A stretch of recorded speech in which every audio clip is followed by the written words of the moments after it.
Seconde Guerre mondiale, année 1944. Voilà maintenant presque 5 ans que ce conflit enclenché par l'Allemagne nazie le 1er septembre 1939 fait rage en Europe et dans le monde entier. Le Troisième Reich occupe une grande partie de l'Europe dont la France, vaincue depuis le 22 juin 1940 avec la capitulation du maréchal Pétain. Toute la côte ouest du continent européen est protégée par ce que l'on appelle le mur de l'Atlantique, une gigantesque muraille fortifiée de bunkers, de batteries anti-aériennes réputées comme imprenables. Mais depuis des mois, c'est dans le plus grand secret que les alliés, à savoir les États-Unis et le Royaume-Uni, préparent une opération d'une importance militaire sans précédent, l'opération Neptune, afin de permettre d'ouvrir un nouveau front à l'ouest et ainsi pouvoir précipiter la chute du Troisième Reich. Le 6 juin 1944 commencera alors la bataille de Normandie, avec le débarquement allié, comprenant des moyens logistiques et techniques jamais utilisés auparavant. 200 000 véhicules, 11 500 avions, 5 000 bateaux, 156 000 soldats britanniques, américains et canadiens, et la construction d'un gigantesque port artificiel. Remontons le temps et rendons-nous sur ces lieux, théâtre de grands combats. Revivons ensemble cette journée du 6 juin 1944, qui changera à jamais l'histoire de la Seconde Guerre mondiale et du monde tout entier. Plongeons ensemble au cœur du débarquement de Normandie.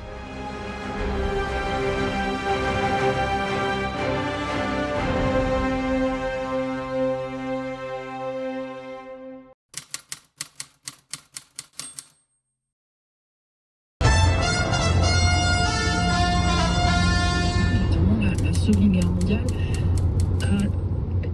J'ai eu un parcours scolaire très compliqué, voire chaotique. Je n'arrivais jamais à travailler, à me concentrer, c'était au-dessus de mes forces. Les notes n'arrivaient jamais à suivre. Aucune des matières ne m'intéressait, ne captivait mon attention, mis à part une, l'histoire. C'était la seule matière où je m'en sortais à peu près. Une période en particulier me fascinait plus que les autres, c'était la Seconde Guerre mondiale, et plus précisément le débarquement des Alliés, en Normandie. Pendant mon enfance, je suis allé voir les plages du débarquement avec mes parents pour la première fois, et j'en garde un souvenir indescriptible. Plus de 10 ans après, j'y retourne avec eux et 2 petits compagnons en plus. Après plusieurs heures de route, on arrive enfin. Nous nous retrouvons actuellement sur la batterie de Longues-sur-Mer. Le site comprenait 4 gigantesques canons de marine d'une longueur de 13,5 mètres pour une hauteur de 7,3 mètres, ayant une portée de 19,5 km. Chacun de ces 4 canons était protégé par des casemates en béton armé. Située entre les plages d'Omaha et Gold Beach, la batterie, grâce à ses tirs de longue portée, se chargeait d'empêcher l'approche des navires et des barges de débarquement alliés. Malheureusement pour les Allemands, elle fut bombardée à plusieurs reprises des semaines précédant le jour J, ce qui rendit les canons certes encore opérationnels, mais beaucoup moins précis. Il est 5h50 lorsque les soldats de la Wehrmacht, postés dans les Tobruk du mur de l'Atlantique, aperçoivent à l'horizon une immense flotte de 5000 navires sortir de la brume normande. Il s'agit là de la plus grande armada jamais conçue de l'histoire. Imaginez, vous êtes un soldat allemand posté dans un bunker, et tout à coup vous voyez apparaître au loin cette gigantesque flotte. Quel impressionnant spectacle cela a dû être. C'est le débarquement. Les Alliés arrivent. Enfin. Ici, long. Les Français parlent aux Français. Les sanglots longs des violons de l'automne blessent mon cœur d'une langueur monotone.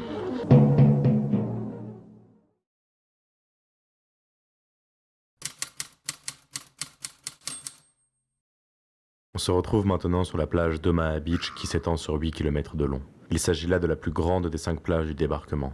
Le 6 juin 1944, on compte 34 250 soldats américains qui y débarqueront. Mais il faut savoir que cette plage est aussi le théâtre des combats les plus meurtriers. Elle portera désormais le triste surnom de Bloody Omaha, Omaha la sanglante. Avec mes 2 petits compagnons, je marche lentement, je me balade, et je suis totalement imprégné, immergé. Je m'imagine, je visualise les scènes, les bruits, les cris, les balles qui sifflent. Il est 6h30. À Omaha Beach, les premiers coups de canon des destroyers retentissent dans les airs. La mer est très agitée, la météo n'est pas à ce qu'elle devait être. La mer est basse et ne facilite pas le débarquement des troupes. Ce mauvais calcul va grandement compliquer les opérations et coûter très cher aux troupes alliées. Lorsque les barges de débarquement atteignent les plages, certaines unités sont massacrées par les mitrailleuses allemandes avant même de pouvoir mettre pied sur le sable. Les soldats doivent atteindre le rivage à la nage. Certains meurent noyés sous la charge de leur équipement. Les balles sifflent, les explosions d'obus sont incessantes, les cris percent le ciel, la mer devient rouge, rouge comme le sang. Un soldat est sectionné en 2 suite à un tir de mortier. Ses dernières paroles avant de mourir sont « Maman! Maman !» C'est un véritable massacre.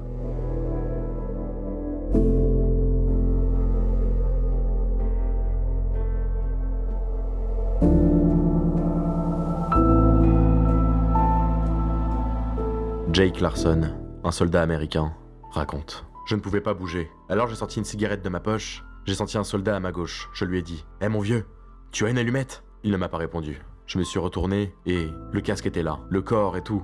Mais il n'y avait plus de tête sous le casque. Et comme par miracle, alors que les mitraillettes tiraient dans ma direction, au moment où je me suis levé, tout s'est arrêté. Ils m'ont loupé et je suis arrivé en haut de la plage, sans une égratignure.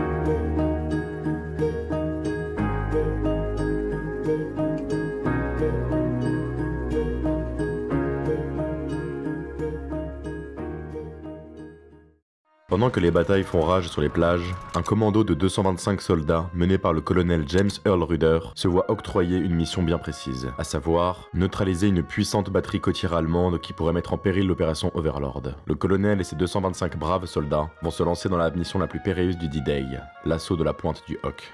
Le 5 juin 1944, la veille du débarquement, pas moins de 380 tonnes de bombes furent larguées par les Alliés sur la falaise, afin de faciliter l'avancée du colonel Earl et ses hommes le jour J. Malheureusement, les abris allemands ne subiront que très peu de dégâts, et resteront pour la plupart intacts.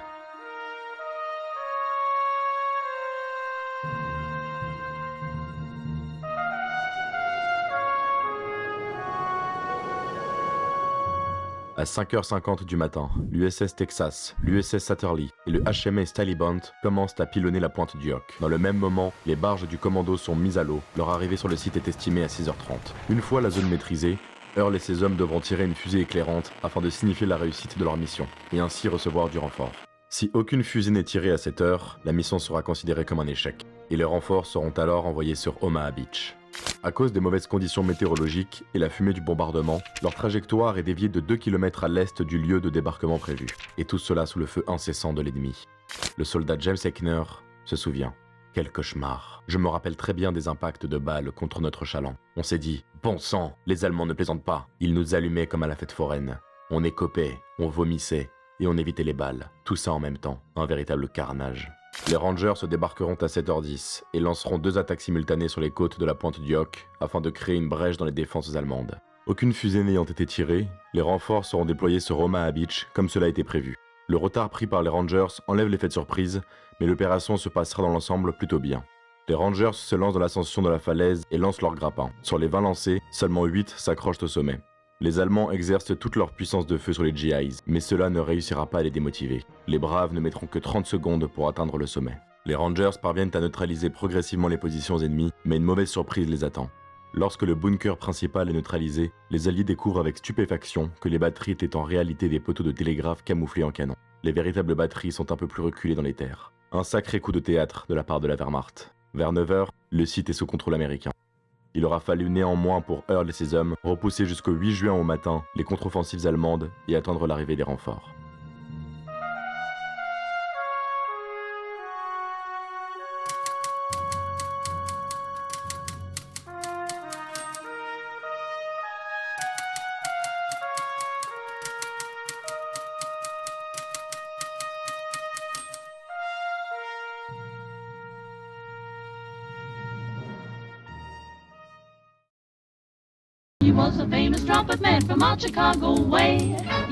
C'est sous quelques rayons de soleil que mon aventure se poursuit dans la ville d'Arromanches-les-Bains, une charmante petite station balnéaire des côtes normandes à 11 km de la ville de Bayeux. Avant la Seconde Guerre mondiale, ce petit village était connu pour être très fréquenté par les touristes qui affluaient en grand nombre lors de l'été, profitant de son tennis, de sa salle des fêtes et de ses plages.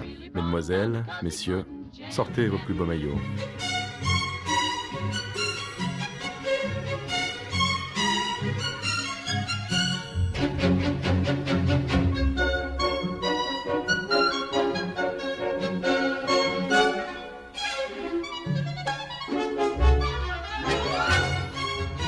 Aujourd'hui, cette ville est tout aussi connue, si ce n'est plus qu'avant. Arromanches fut l'une des villes clés du débarquement de Normandie. et qui plus est, de la libération de l'Europe. Rendons-nous à présent au musée afin d'en savoir un petit peu plus sur ce qu'il s'est passé ici en 1944. J'aime vraiment beaucoup ce musée. C'est la deuxième fois de ma vie que je m'y rends, il est très intéressant et bien complet. On peut y trouver beaucoup de brochures de l'époque, du matériel de guerre, beaucoup de témoignages écrits et audio, des armes, des médailles. Mais surtout, et c'est ce qui va le plus nous intéresser, une grande maquette de ce qui semble être un gigantesque port. Mais alors, de quoi s'agit-il? Revenons un petit peu en arrière. Nous sommes le 19 août 1942. Se déroule alors le raid de Dieppe, ou l'opération Jubilé. Près de 5000 soldats canadiens et un millier de Britanniques sont engagés dans cette attaque éclair. L'objectif, tester les défenses côtières allemandes et endommager les infrastructures de l'ennemi, avant de réembarquer vers l'Angleterre. Une sorte de laboratoire, en préparation de l'opération Overlord.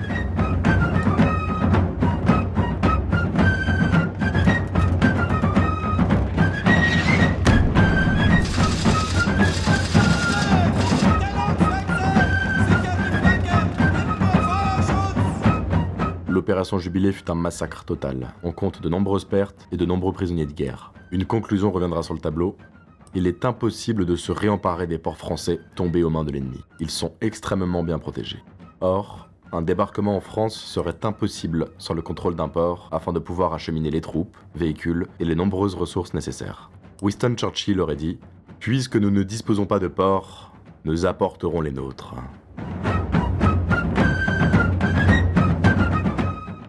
Après l'échec du raid de Dieppe et la conclusion qui en a été tirée, la réponse à cela était la construction d'un port artificiel. Le nom de code donné à ce projet sera celui de Mulberry. On ne sait pas vraiment jusqu'à aujourd'hui qui serait l'homme à l'origine de ce projet, mais un nom revient plusieurs fois. Il s'agirait de Hugh Lorris Hughes, un ingénieur gallois qui aurait soumis au War Office britannique les plans initiaux du projet, puis à Winston Churchill qui prit cela très au sérieux. En août 1943, soit un an après l'échec de Dieppe, lors de la conférence de Cadran à Québec, est présenté par le War Office britannique le projet Mulberry, et il est validé par l'ensemble des Alliés. Les travaux de ce projet titanesque débutent dans la foulée en Écosse, où 3 conceptions différentes furent testées. Imaginez la précision technique qu'il fallait avoir afin que ce port artificiel soit capable de supporter à la fois le poids des milliers de tonnes de matériel par jour, les vents, les marées. L'erreur n'était clairement pas permise. Le port est constitué de 3 parties différentes. Les quais de déchargement, les voies flottantes, reliant les quais à la côte, et enfin, les protections et brise-lames, pour créer un plan d'eau abrité. Afin de former des quais et des voies flottantes stables, les ingénieurs ont imaginé de lourds caissons en béton armé, capables de couler à vide, mais aussi d'être coulés à des endroits prédéfinis. Ces caissons permettront de créer un périmètre défini du port, abrité de la houle et des marées. On les appelle les caissons Phoenix. 216 de ces gigantesques blocs seront construits. Chacun d'entre eux mesure 70 mètres de longueur pour 15 mètres de largeur, sur une hauteur de 20 mètres. Les Alliés y ont également ajouté ce que l'on appelle des block ships, c'est-à-dire des vieux navires de guerre non utilisés afin de soutenir les caissons. Les caissons Phoenix sont d'ailleurs les seuls vestiges du port Mulberry encore visibles aujourd'hui. Personnellement, je trouve ça vraiment très impressionnant. C'est juste là, sous mes yeux. C'est dingue.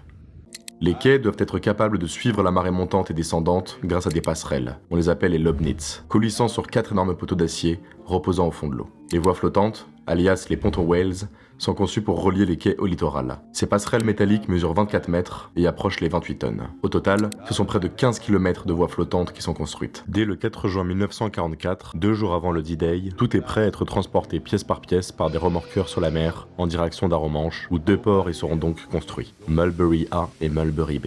Les premiers caissons seront installés à partir du 7 juin, rendant Mulberry A opérationnel le 16 et Mulberry B le 14, parfaitement dans les temps. Une grosse victoire. Mais malheureusement, une tempête de force 6 à 9 ravage le port de Mulberry A. Il n'aura servi que 3 jours. Il sera transformé en chaussée flottante et servira à restaurer Mulberry B qui a mieux résisté. Pendant 1 mois, ce dernier va déverser plus de 10 000 tonnes de matériel par jour. C'est juste considérable.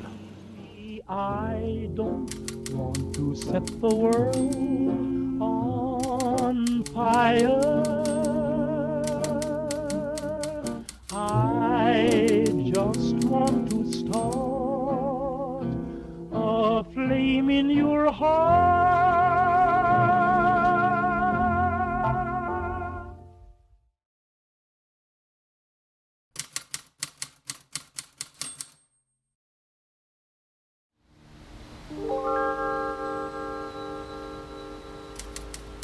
Il était évident pour moi que ce voyage se terminerait par le cimetière américain de Colville-sur-Mer, mis en service le 10 juillet 1956. C'est un lieu qui est très spécial à mes yeux. Surplombant Omaha Beach, c'est magnifique. Lorsque je me promène dans cet endroit, un grand nombre d'émotions traversent mon corps et mon esprit. J'ai les jambes lourdes, une boule dans le ventre, les yeux humides. Je suis totalement dans un autre univers. Ce cimetière ne compte pas moins de 9387 tombes de soldats, et lorsque je déambule lentement entre elles, je prends réellement conscience de ce qui s'est passé ici, en Normandie, en 1944. À partir du moment où je vois toutes ces croix qui se dressent là, dans une linéarité parfaite devant moi, je réalise vraiment le prix fort qui a dû être payé pour que nous puissions vivre en paix aujourd'hui. Tous ces soldats qui étaient si jeunes pour la plupart, certains n'avaient même pas 16 ans, envoyaient des milliers de kilomètres de chez eux pour se battre pour la liberté de nos ancêtres, notre propre liberté à nous, aujourd'hui. À un moment, lors de la visite, nous sommes tombés avec mes parents par hasard sur une sorte d'hommage, de cérémonie. Une fois approchés, nous avons compris que nous avions en face de nous les fils d'anciens combattants américains présents sur les plages du D-Day. J'ai eu la chance de pouvoir échanger quelques instants avec l'un d'entre eux. C'était tellement intense émotionnellement, je ne saurais même pas comment décrire ce moment. Dans ce film, il était important pour moi de rendre hommage à tous ces soldats du mieux que je pouvais, en me rendant sur leurs traces, en rappelant ce qu'il s'était passé et en exprimant ce que tout cela me faisait ressentir. Le 6 juin 2024, nous fêterons le 80e anniversaire du débarquement. 80 années déjà qui se sont écoulées. Cela paraît si loin, mais si proche à la fois. Je pense qu'il est selon moi dans notre devoir de faire perdurer l'histoire de ces événements, de raconter à nos générations futures ce qu'il s'est passé, de ne pas oublier, peut-être même de relativiser aussi sur certaines choses. Mon aventure s'achève, il est temps pour moi de rentrer, le cœur et l'esprit remplis d'émotions, de respect et de gratitude. Ouais, c'est ça, de la gratitude. Une grande, très très grande gratitude.